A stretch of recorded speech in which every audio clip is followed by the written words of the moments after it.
మీ కళ్ళద్దాలిక పక్కన పెట్టేయండి. ప్రతి కంటి సమస్యకి బెస్ట్ సొల్యూషన్ ఇస్తుంది అమెరికన్ లేజర్ ఐ హాస్పిటల్. కళ్ళెదిటే కుమారుడు విగతజీవిగా పడున్నాడు. నవమాసాలు మోసి కనిపించిన బిడ్డ తిరిగి రాడని తెలిసి ఆ తల్లి గుండె తట్టుకోలేకపోయింది.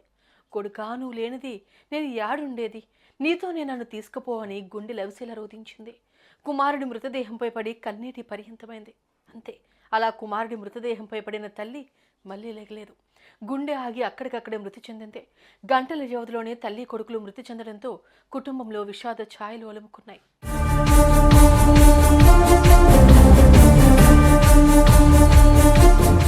హైదరాబాద్లో జరిగింది ఈ దారుణ ఘటన.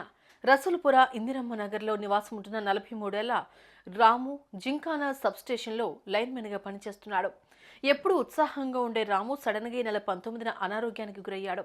ఇంట్లో వాళ్ళు ఆసుపత్రికి తీసుకుని వెళ్లారు, కానీ మెరుగుపడలేదు. ఆరోగ్యం మరింత క్షీణించింది. దీంతో బంధువులు వెంటనే చికిత్స నిమిత్తం రామును గాంధీ ఆసుపత్రికి తరలించారు. మెరుగైన చికిత్స కోసం అమీర్పేట్లోని వెల్నెస్ ఆసుపత్రికి తీసుకెళ్లారు.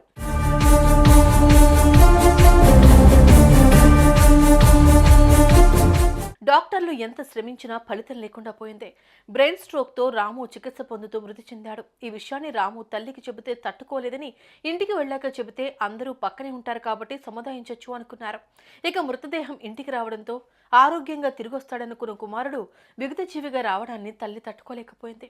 కుమారుడి మృతదేహంపై పడి గుండె లవిసేలా రోధించింది. అలా ఏడుస్తూ కుమారుడిపైనే కుప్పకూలిపోయింది. దీంతో ఆమెను వెంటనే ఆసుపత్రికి తరలించగా అప్పటికే మృతి చెందినట్లు డాక్టర్లు తెలిపారు.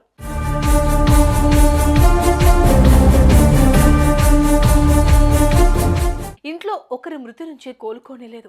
ఇంట్లోనే మరొకరు మృతి చెందడంతో కుటుంబ సభ్యులు బోరమన్నారు. అటు సోదరుడితో పాటు తల్లిని కూడా కోల్పోవడంతో రాము సోదరీమణులు కన్నీటి పర్యంతమయ్యారు. మాకు దిక్కెవరంటూ రోధించారు.